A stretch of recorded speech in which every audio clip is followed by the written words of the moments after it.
Assalamualaikum warahmatullahi wabarakatuh.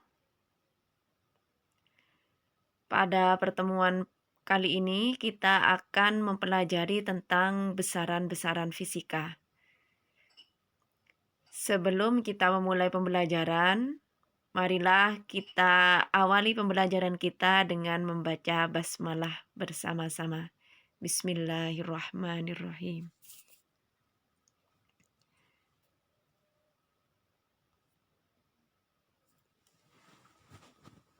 Untuk pelajaran kali ini, kompetensi dasar yang akan kita pelajari yaitu kompetensi dasar pertama, 3.1 menerapkan prinsip-prinsip pengukuran besaran fisis, angka penting, dan notasi ilmiah pada bidang teknologi dan rekayasa. Dan kompetensi dasar 4.1 melakukan pengukuran besaran fisis dengan menggunakan peralatan dan teknik yang tepat serta mengikuti aturan angka penting. Tujuan pembelajaran kita kali ini, setelah melakukan kegiatan menggali informasi, observasi, diskusi, dan tanya jawab, diharapkan peserta didik mampu 1. Menjelaskan besaran pokok, besaran turunan, dan dimensi secara mandiri dan penuh rasa ingin tahu. 2. Menjelaskan besaran, satuan, dan alat ukur serta cara menggunakannya secara mandiri dan rasa ingin tahu.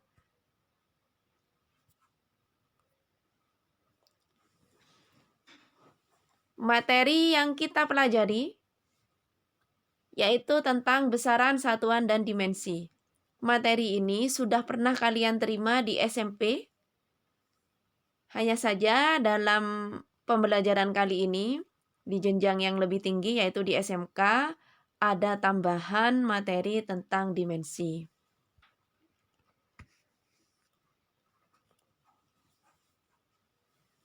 Yang pertama yaitu besaran. Besaran adalah sesuatu yang dapat diukur, dinyatakan dengan angka, yaitu nilainya kuantitatif.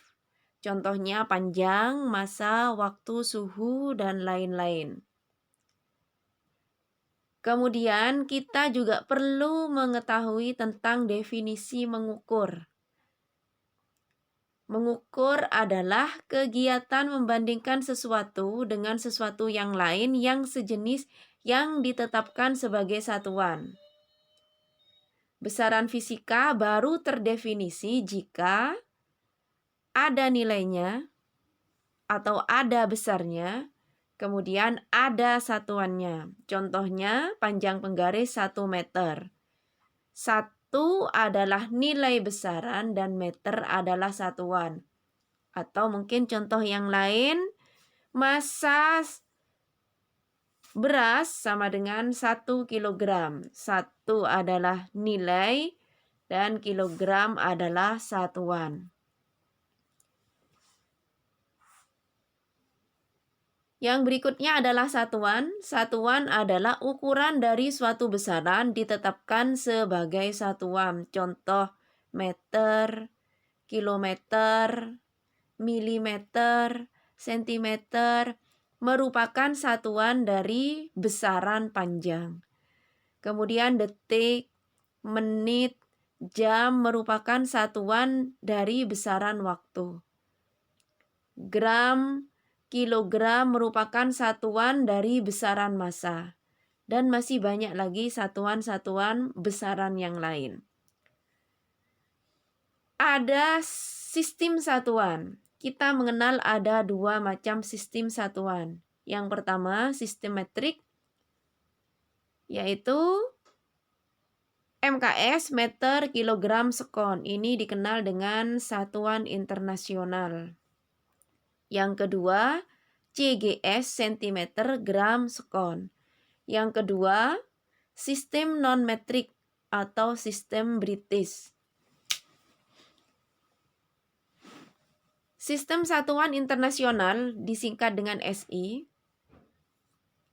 Sistem satuan MKS yang telah disempurnakan yang paling banyak dipakai sekarang ini. Dalam SI ada 7 besaran pokok berdimensi dan 2 besaran pokok tak berdimensi. Kemudian yang ketiga, dimensi. Dimensi merupakan cara besaran itu tersusun oleh besaran pokok. Apa kegunaan dimensi? Ada dua kegunaan dimensi. Yang pertama, untuk memeriksa benar atau salahnya suatu persamaan. Misalnya, persamaan V sama dengan V0 plus setengah AT kuadrat. Kita bisa melihat bagaimana dimensi di ruas kiri dan bagaimana dimensi di ruas kanan. Ternyata dimensi di ruas kiri LT pangkat min 1. Sedangkan dimensi di ruas kanan LT pangkat min 1 ditambah LT pangkat min 2 T pangkat 2. Sehingga jika disederhanakan dimensi di ruas kanan sama dengan LT pangkat min 1 ditambah L. Atau dimensi di ruas kiri LT pangkat min 1, sedangkan dimensi di ruas kanan L kuadrat T pangkat min 1. Dari hasil pemeriksaan ternyata dimensi di ruas kiri tidak sama dengan dimensi di ruas kanan. Maka bisa dikatakan persamaan V sama dengan V0 plus setengah AT kuadrat merupakan persamaan yang salah. Kemudian contoh yang kedua. Untuk memeriksa kesetaraan dua besaran yang kita ragukan kebenarannya. Misalnya, kita meragukan kesetaraan usaha yang memiliki rumus W sama dengan F dikalikan dengan S, dengan EP yang memiliki rumus M kalikan G dan dikalikan H. Kalau dilihat dari rumusnya, terlihat berbeda. Nah, kita cek di sini apakah dimensi usaha berbeda dengan dimensi energi potensial. Yang pertama, dimensi usaha. Ternyata dimensi usaha MLT pangkat min 2 dikalikan L. Sehingga jika dijadikan 1 L-nya, maka akan diperoleh dimensi usaha ML kuadrat T pangkat min 2. Dimensi energi potensial MLT pangkat min 2 dikalikan L. Sehingga jika L-nya disatukan menjadi ML kuadrat T pangkat min 2. Dari hasil pemeriksaan ternyata dimensi usaha sama dengan dimensi energi potensial. Ini bisa dikatakan bahwa besaran usaha setara dengan besaran energi potensial. Untuk materi dimensi akan dibahas lebih lanjut pada bahasan berikutnya. Ya, kita kembali lagi pada besaran. Yang pertama adalah besaran pokok. Besaran pokok adalah besaran yang satuannya telah ditetapkan terlebih dahulu berdasarkan kesepakatan para ahli fisika. Ada 7 besaran pokok dalam sistem internasional. Yang pertama, panjang. Satuan panjang meter biasanya dalam perhitungan disingkat M, dimensinya L besar. Sedangkan untuk yang kedua, massa, satuannya kilogram, disingkat kg, dimensinya M. Yang ketiga, waktu, satuannya sekon, disingkat S kecil, dimensinya T besar. Kalau kalian ingat, besaran panjang biasanya dilambangkan L kecil. Besaran massa dilambangkan M kecil. Dan besaran waktu dilambangkan T kecil. Kemudian kalian bandingkan dengan dimensi besaran. Untuk besaran pokok panjang, dengan lambang besaran L kecil, dimensinya L besar. Besaran pokok massa dengan lambang besaran M kecil, dimensinya M besar. Dan besaran pokok waktu dengan lambang besaran T kecil, dimensinya T besar. Silakan kalian ingat-ingat 7 dimensi besaran pokok. Besaran pokok yang lain atau disebut juga besaran tambahan tak berdimensi, yang pertama adalah sudut datar, yang kedua adalah sudut ruang.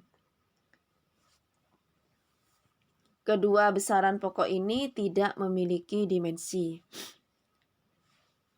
Yang kedua, besaran turunan. Besaran turunan adalah besaran yang diturunkan dari besaran pokok. Yang A, besaran turunan tidak menggunakan nama khusus. Contohnya, 1 kecepatan. Satuannya meter per detik atau disingkat M per S. Yang kedua, luas. Satuannya meter kuadrat. Nah, kalian bandingkan satuan-satuan besaran turunan dengan besaran pokok. Pada saat pembahasan besaran pokok, setiap besaran pokok hanya memiliki satu satuan. Sedangkan untuk besaran turunan seperti kecepatan tidak terdiri dari satu satuan, tetapi lebih dari satu satuan. Misalnya kecepatan memiliki satuan meter yang merupakan satuan besaran panjang dan sekon yang merupakan satuan besaran waktu. Sehingga kecepatan itu sebenarnya diperoleh dari pembagian besaran panjang dibagi dengan besaran waktu. Maka satuannya meter per sekon. Contoh yang kedua, luas. Luas diperoleh dari perkalian besaran panjang dikalikan dengan besaran lebar yang sama-sama merupakan besaran panjang. Sehingga satuan dari luas adalah meter kuadrat. Kemudian yang B, besaran turunan yang mempunyai nama khusus. Contohnya gaya. Gaya diperoleh dari perkalian massa dan percepatan. Massa merupakan besaran pokok, percepatan merupakan besaran turunan. Percepatan diperoleh dengan cara membagi antara kecepatan dengan waktu. Di sini kita mengetahui bahwa satuan gaya adalah kilogram meter per sekon kuadrat. Nah, satuan ini mempunyai nama khusus. Jadi selain ditulis dengan menggunakan kilogram meter per sekon kuadrat, satuan gaya juga bisa ditulis dengan satuan Newton atau diberi lambang N. Tapi perlu diingat, ketika ditulis dalam satuan N bukan berarti bahwa satuan N itu berdiri sendiri. Tidak, tetapi satuan N itu merupakan nama lain dari satuan kilogram meter per sekon kuadrat. Sehingga gaya tidak bisa dikatakan sebagai besaran pokok. Begitu juga dengan energi, daya, dan frekuensi. Ketiganya juga mempunyai nama khusus untuk satuan.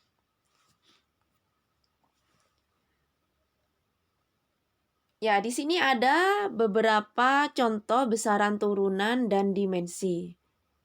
Berikut penjelasannya. Seperti yang sudah dijelaskan sebelumnya, misalnya luas. Luas bisa diperoleh dengan cara mengalikan besaran panjang dikalikan lebar. Sehingga karena kita tahu besaran panjang memiliki dimensi L, dan besaran lebar juga merupakan besaran panjang yang berdimensi sama yaitu L, maka dimensi dari luas adalah L kuadrat. Yang kedua, volume. Volume merupakan perkalian besaran pokok panjang dikalikan besaran pokok panjang dikalikan besaran pokok panjang. Karena lebar dan tinggi sebetulnya besaran pokok hanya istilahnya saja yang berbeda. Sehingga dimensi untuk volume, karena ketiga-tiganya merupakan besaran panjang, maka dimensinya adalah L dikalikan L dikalikan L sama dengan L pangkat 3. Contoh yang ketiga, massa jenis. Massa jenis diperoleh dengan cara membagi antara massa dengan volume. Kita sudah tahu bahwa dimensi massa adalah M besar. Ya, yang di tabel ini salah tulis, harusnya M besar. Kemudian dimensi volume seperti yang kita ketahui pada contoh yang kedua adalah L pangkat 3. Sehingga massa jenis memiliki dimensi M per L pangkat 3, atau bisa juga kita tulis M L pangkat min 3. Yang ketiga, kecepatan. Kecepatan diperoleh dari perpindahan dibagi dengan waktu. Perpindahan merupakan besaran panjang, sehingga dimensinya adalah L. Waktu memiliki dimensi T, sehingga dimensi untuk kecepatan, ini kurang garisnya ya, dimensi untuk kecepatan adalah L dibagi dengan T, atau bisa kalian tulis dengan LT pangkat min 1. Yang kelima, percepatan. Rumus percepatan adalah kecepatan dibagi waktu. Kita sudah tahu bahwa dimensi kecepatan adalah LT pangkat min 1. Dimensi waktu adalah T pangkat min 1. Sehingga dimensi untuk percepatan adalah LT pangkat min 1 dibagi dengan T pangkat min 1. Atau bisa kalian tulis menjadi LT pangkat min 2. Begitu seterusnya untuk nomor 6, 7, dan 8. Nah, sekarang perhatikan contoh soal. Tentukan dimensi dan satuannya dalam SI untuk besaran turunan berikut. A. Gaya.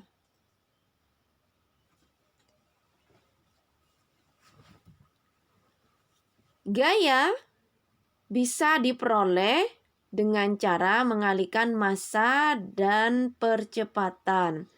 Kita sudah tahu bahwa massa memiliki dimensi M dan percepatan memiliki dimensi LT pangkat min 2. Maka dimensi untuk gaya menjadi MLT pangkat min 2. Kemudian yang kedua, berat jenis. Berat jenis dihitung dengan cara membagi berat dengan volume. Berat sama dengan gaya. Sehingga kalian bisa menggunakan dimensi untuk jawaban yang A. Tinggal kalian tulis saja MLT pangkat min 2 dibagi L pangkat 3. Ini kurang sama dengannya. Seharusnya ada sama dengan. Berat jenis sama dengan berat per volume, sama dengan gaya per volume, sama dengan MLT pangkat min 2 per L pangkat 3. Nah, karena pada pembilang ada L, pada penyebut ada L pangkat 3, maka kita satukan sehingga L pangkat 3 yang mulanya sebagai penyebut, kalau kita jadikan pembilang, maka pangkatnya berubah tanda. Yang mula-mula positif menjadi negatif, sehingga dimensi berat jenis menjadi ML pangkat min 2 T pangkat 2. Untuk tekanan, usaha, dan daya sama. Cara mengerjakannya sama seperti gaya dan berat jenis. Ya, soal yang kedua, buktikan besaran-besaran berikut adalah identik. Yang pertama, energi potensial dan energi kinetik. Sebelumnya sudah dibahas ini. Nah, sekarang kita coba membahas lagi agar kalian lebih paham. Yang A, energi potensial. EP sama dengan M dikalikan G dikalikan H. Sehingga kalau kita tulis energi potensial sama dengan massa dikalikan gravitasi. Percepatan gravitasi dikalikan dengan tinggi. Kita tahu bahwa dimensi massa sama dengan M besar. Dimensi percepatan gravitasi sama dengan LT pangkat min 2. Dan dimensi tinggi, tinggi merupakan besaran panjang dengan satuan M, maka dimensinya adalah L. Sehingga dimensi untuk energi potensial adalah ml pangkat 2 T pangkat min 2. Kemudian kita beralih ke energi kinetik. Energi kinetik atau disingkat EK, rumusnya adalah setengah mv kuadrat. Sehingga energi kinetik sama dengan setengah dikalikan massa dikalikan kecepatan kuadrat. Setengah merupakan konstanta, sehingga konstanta tidak memiliki dimensi. Maka kita hanya perlu menentukan dimensi massa dan kecepatan. Kita sudah mengetahui bahwa dimensi massa adalah M dan dimensi kecepatan adalah LT pangkat min 1. Karena kecepatannya dikuadratkan, maka LT pangkat min 1 kita kuadratkan juga. Sehingga akan menjadi M dikalikan L kuadrat T pangkat min 2. Maka dimensi energi kinetik menjadi ml kuadrat T pangkat min 2.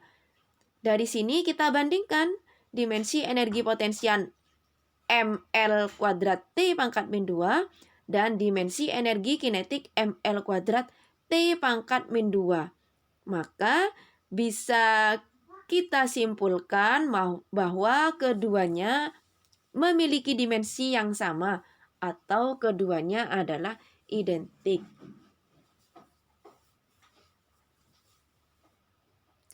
Kemudian usaha atau energi dan kalor. Usaha seperti yang kita ketahui sebelumnya memiliki dimensi ml kuadrat T pangkat min 2. Energi memiliki dimensi ml kuadrat T pangkat min 2. Kalor sama dengan 0,24 dikalikan energi. Seperti yang sudah saya jelaskan sebelumnya, 0,24 adalah konstanta, maka tidak memiliki dimensi. Dari sini bisa kita lihat bahwa ketiganya memiliki dimensi yang sama. Maka dikatakan ketiganya adalah besaran-besaran yang identik. Faktor pengali dalam SI. Dalam pelajaran fisika, kalian akan menjumpai angka yang nilainya kecil sekali atau angka yang nilainya besar sekali. Untuk memudahkan perhitungan, maka kita bisa menggunakan faktor pengali dalam menuliskan bilangan-bilangan yang sangat besar atau bilangan-bilangan yang sangat kecil. Misalnya 10 pangkat min 18, nama faktor pengalinya itu atau simbolnya A. 10 pangkat min 15 femto dengan simbol F. 10 pangkat 3 mili dengan simbol M. Jadi misalnya kita memiliki angka 1 juta watt. Untuk lebih memudahkan dalam menuliskan, kita tahu bahwa 10 pangkat 6 bisa kita gunakan untuk menggantikan angka 1 juta dengan simbol M atau disebut mega. Maka 1 juta watt bisa kita tulis menjadi 1 megawatt. Konversi satuan dapat ditulis sebagai rasio perbandingan dua besaran sehingga sama dengan 1. Rasio ini disebut faktor konversi. 1 yard sama dengan 0,9144 meter. 1 kilogram, salah tulis ya, 1 kilogram sama dengan 1000 gram. 1 menit sama dengan 60 detik. Dan di sini juga ada tabel-tabel yang bisa kalian baca, kalian ingat-ingat, sehingga kalian tidak kesulitan nanti dalam mengkonversi satuan panjang massa ataupun waktu. Notasi ilmiah. Nah, ini merupakan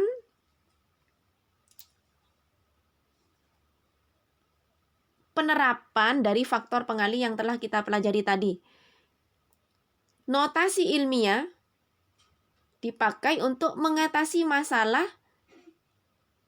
penulisan bilangan secara ilmiah. Dalam notasi ilmiah, kita menuliskan bilangan sebagai hasil kali bilangan A, di mana A lebih dari sama dengan 1 dan A kurang dari 10, dengan bilangan 10 berpangkat yang disebut orde. Kalian lihat, misalnya radius rata-rata matahari sama dengan 696 juta meter. Nah, angka ini sangat besar. Oleh karena itu, kita bisa menuliskannya dalam bentuk notasi ilmiah. 696 juta meter bisa ditulis 6,96 dikalikan 10 pangkat 8 meter. 6,96 itu sebagai A, 10 pangkat 8 itu adalah bilangan berpangkatnya. Nah, kita lihat di sini A 6,96 kurang dari angka 10 dan lebih dari angka 1. Kalian tidak boleh menuliskan 69,6 dikalikan 10 pangkat 7. Karena A harus ditulis kurang dari angka 10. Kemudian contoh yang kedua, radius atom hidrogen 0,00000000053 meter. Nah, angka ini sulit dibaca atau sulit dituliskan. Ketika kita tidak hati-hati, maka kita bisa kehilangan atau kelebihan angka 0 pada saat menulisnya. Untuk mempermudah penulisannya, maka kita bisa menuliskan dengan menggunakan notasi ilmiah. Sehingga radius atom hidrogen bisa ditulis 5,3 dikalikan 10 pangkat min 11 meter. Besaran skalar dan besaran vektor. Besaran skalar adalah besaran yang hanya memiliki besar saja. Contoh, massa, volume, massa jenis, dan suhu. Besaran vektor adalah besaran yang memiliki arah dan besar. Contoh, kecepatan, percepatan, gaya, dan momentum. Sehingga dalam besaran vektor akan ada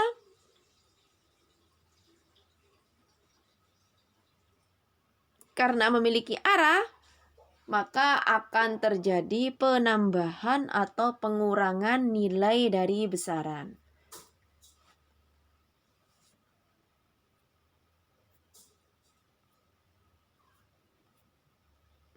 Penguraian vektor. Kita bisa menguraikan vektor terhadap sumbu X dan sumbu Y. Materi ini nanti akan kalian pelajari, lebih kalian pelajari dalam materi trigonometri di pelajaran matematika.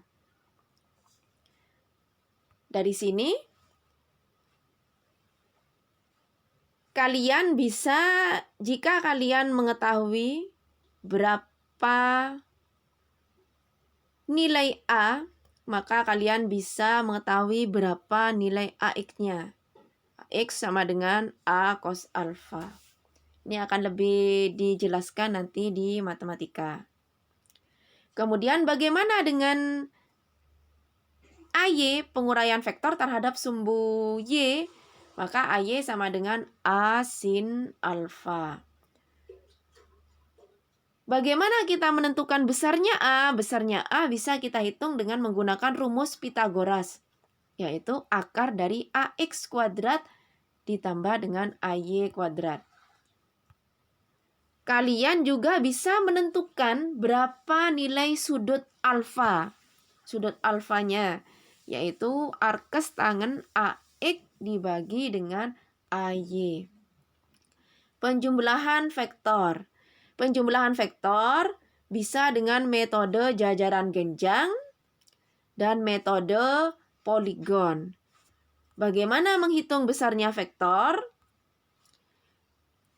Besarnya vektor Untuk metode jajaran genjang bisa dihitung dengan persamaan R atau bisa juga ditulis R dengan tanda mutlak sama dengan akar A kuadrat plus B kuadrat plus 2AB cos alfa. Sedangkan untuk metode poligon, R sama dengan A plus B. Selanjutnya, angka penting. Ada beberapa hal yang harus kalian pahami terkait dengan angka penting.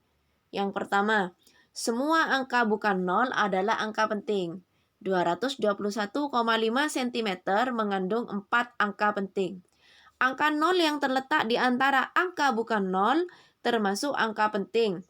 Contohnya, 21,052 gram mengandung 5 angka penting, yaitu angkanya 2, 1, 0, 5, dan 2.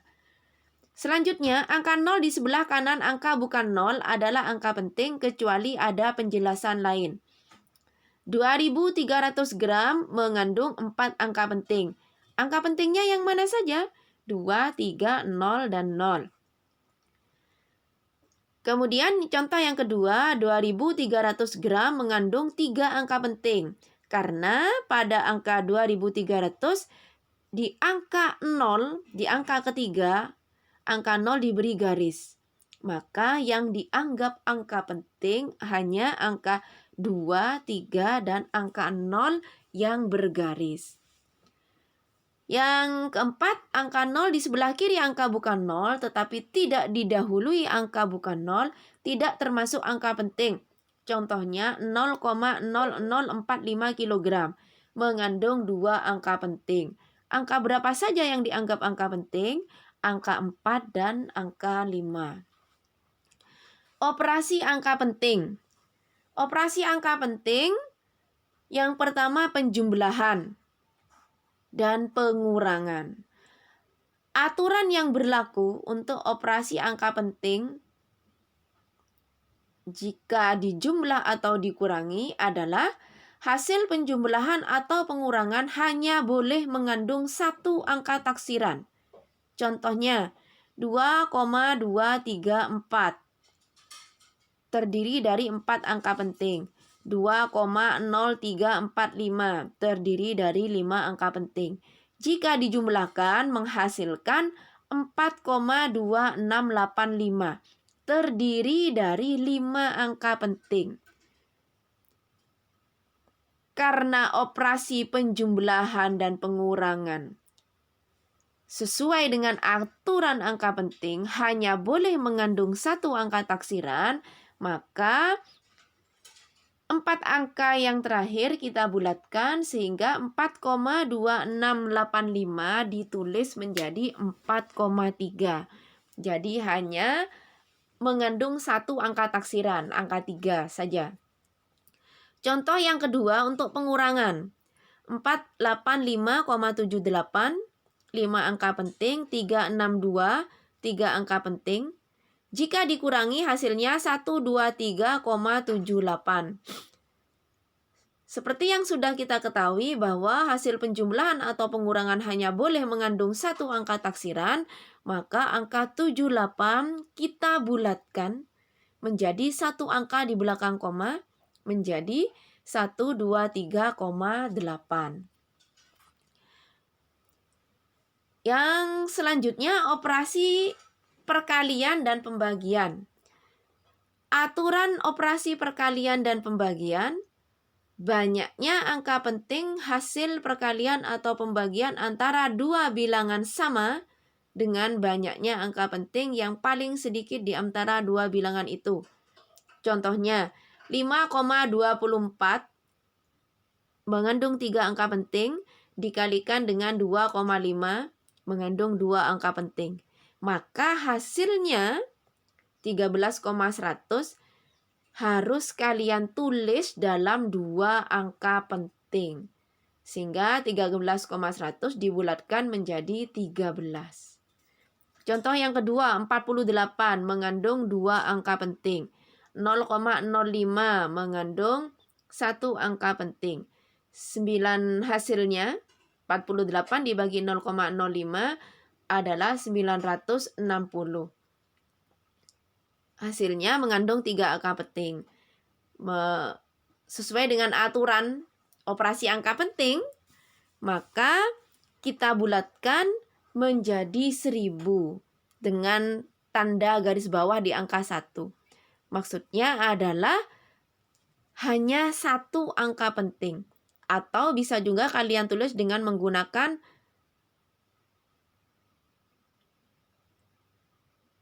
notasi ilmiah 1 dikalikan 10 pangkat 3.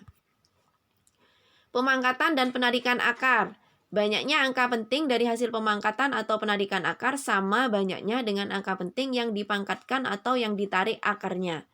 25 kuadrat sama dengan 625. 25 kuadrat terdiri dari 2 angka penting. 625 terdiri dari 3 angka penting. Maka kita harus tuliskan 625 menjadi 2 angka penting dengan cara dibulatkan menjadi 620. 620 kita beri garis bawah di angka kedua. Itu menunjukkan bahwa hasilnya 2 angka penting, yaitu angka 6 atau 2. Cara lain yang bisa kalian gunakan, kalian ubah hasilnya dalam notasi ilmiah menjadi 6,2 dikalikan 10 pangkat 2. Contoh yang kedua, 123 kuadrat sama dengan 15.129. 123 terdiri dari 3 angka penting. 15.129 terdiri dari 5 angka penting. Maka kalian bulatkan sehingga nanti hanya mengandung 3 angka penting hasilnya. Menjadi 151, di mana di bawah angka 1 kalian beri garis bawah. Atau kalian bisa tuliskan dengan bentuk notasi ilmiah menjadi 1,51 dikalikan 10 pangkat 4. Kemudian yang ketiga, akar 5625 sama dengan 75. Akar 5625 terdiri dari 4 angka penting. Hasilnya 75 terdiri dari 2 angka penting. Maka kalian harus menuliskan hasilnya dalam 4 angka penting menjadi 75,00. Yang ketiga, akar 18 sama dengan 4,24264. 18 terdiri dari 2 angka penting. Maka hasilnya juga harus ditulis dalam 2 angka penting sehingga menjadi 4,2. Akar 57 sama dengan 7,55. Karena bilangan yang diakarkan mengandung 2 angka penting, maka hasilnya juga ditulis dalam 2 angka penting. Menjadi 7,6. Untuk pembulatan, jika angka terakhir angka 5, maka akan dibulatkan ke atas jika angka sebelumnya ganjil dan akan dibulatkan ke bawah jika angka sebelumnya genap. Pengukuran panjang. Kompetensi dasar 4.1 yaitu melakukan pengukuran besaran fisis dengan menggunakan peralatan dan teknik yang tepat serta mengikuti aturan angka penting. Tujuan pembelajarannya adalah siswa mampu menggunakan alat ukur panjang dengan tepat. Yang kedua, siswa mampu menjelaskan perbedaan fungsi penggaris, mikrometer, dan jangka sorong. Kalian lihat ini alat ukur panjang. Yang pertama, meteran. Saya rasa tidak asing, sudah terbiasa kita gunakan. Meteran yang pertama dipakai, kebanyakan digunakan oleh penjahit. Kalau yang kedua oleh tukang. Yang ketiga penggaris, banyak digunakan oleh anak-anak untuk kegiatan mengukur. Yang kedua adalah jangka sorong. Pada jangka sorong itu ada rahang tetap dan ada rahang geser. Rahang tetap disebut rahang tetap karena posisinya tetap. Rahang geser karena bisa digeser sesuai dengan kebutuhan kita. Kemudian yang ketiga, mikrometer skrup.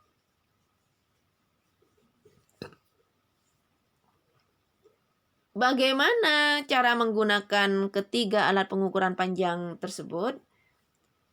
Maka akan kalian pelajari selanjutnya.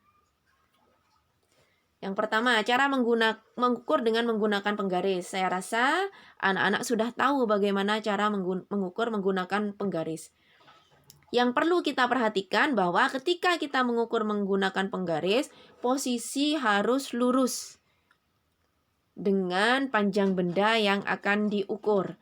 Kesalahan yang sering dilakukan oleh siswa pada saat mengukur, kalian tidak tepat posisi melihatnya. Yang kedua, tidak tepat meletakkan angka 0 pada benda yang akan diukur. Yang kedua, cara mengukur menggunakan jangka sorong. Seperti yang kita ketahui, pada jangka sorong itu ada skala utama dan skala nonius. Kalian perhatikan di sana ada benda yang diukur panjangnya. Bagian skala jangka sorong itu diperbesar sehingga tampak lebih besar seperti pada gambar.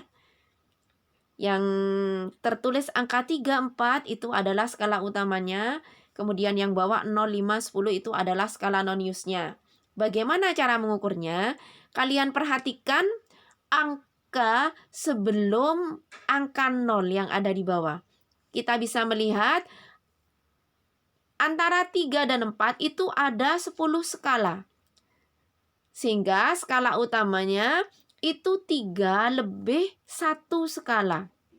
Maka kalian bisa menulis skala utama adalah 3,1 dengan satuan sentimeter. Kemudian skala nonius. Skala nonius adalah skala yang bagian bawah yang berimpit lurus dengan skala yang ada di atas. Kalian perhatikan di sana garis-garis yang berada pada skala nonius adalah garis ke-9 yang lurus dengan skala yang di atas yang ditunjuk oleh angka 4. Maka skala noniusnya bisa kita hitung dengan cara 9 dikalikan oleh 0,1 mm. Karena ketelitiannya 0,1 mm. Sehingga hasilnya 0,9 mm. Kalau kita ubah menjadi satuan senti menjadi 0,09 cm. Maka hasil pengukurannya 3,1 cm ditambah 0,09 cm menjadi 3,19 cm atau 31,9 mm. Yang ketiga, cara mengukur menggunakan mikrometer. Sama, pada mikrometer ada skala utama dan ada skala nonius. Kalian perhatikan, skala utama, skala yang ada pada bagian sebelah kiri. Sedangkan skala nonius, skala yang ada di sebelah kanan yang ditunjuk oleh angka 5, 10, dan 15 yang bentuknya vertikal. Skala utama yang bentuknya horizontal.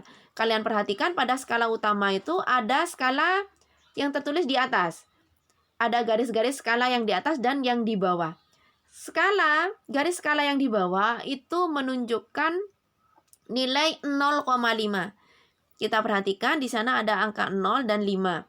Di antara angka 0 dan 5 itu ada 1, 2, 3, 4 skala. Maka setiap satu skala itu nilainya 1. Dari sana kita bisa melihat bahwa untuk skala utama kalian perhatikan ditunjukkan oleh angka 5, kemudian ada lebih 1, 2, 3 skala. Maka skala utama menunjukkan angka 8. Kemudian kalian perhatikan skala yang bawah. Skala yang bawah itu ada setengah, ada skala setengah setelah skala 8 yang ditunjukkan. Maka kita bisa menuliskan skala utama sama dengan 8,5 mm. Kemudian kalian juga melihat masih ada sedikit celah pada skala utama, pada skala yang bawah. Nah, nilai sedikit itu bisa kita lihat dari skala noniusnya. Bagaimana cara membacanya? Kalian perhatikan garis yang lurus dengan skala utama. Kita lihat garis yang lurus dengan skala utama itu adalah angka yang dekat dengan angka 10. Angka 10, 11, dan 12. Maka kalian bisa tuliskan skala Noniusnya 12 dikalikan 0,01 mm. Karena ketelitiannya 0,01 mm. Sehingga menjadi 0,12 mm. Maka hasil pengukurannya sama dengan 8,5 mm ditambah 0,12 mm. Menjadi 8,62 mm. Ya, dari kegiatan kita kali ini bisa kita simpulkan untuk mengukur panjang suatu benda digunakan alat ukur yang tepat. Yang pertama. Yang kedua, setiap ukur memiliki fungsi yang berbeda. Penggaris berfungsi untuk mengukur panjang suatu benda dengan kepanjangan yang terbatas, tetapi masih bisa lebih panjang daripada mikrometer dan jangka sorong. Kemudian jangka sorong berfungsi untuk mengukur diameter cincin dan diameter bagian dalam sebuah pipa. Mikrometer berfungsi untuk mengukur panjang, ketebalan, diameter, dan benda-benda yang cukup kecil seperti lempengan baja, aluminium, diameter, kabel, kawat, dan lain-lain. Ya, begitulah pertemuan kita kali ini. Semoga kalian bisa memahami. Marilah kita akhiri pertemuan kali ini dengan membaca hamdalah bersama-sama. Alhamdulillahirabbil alamin.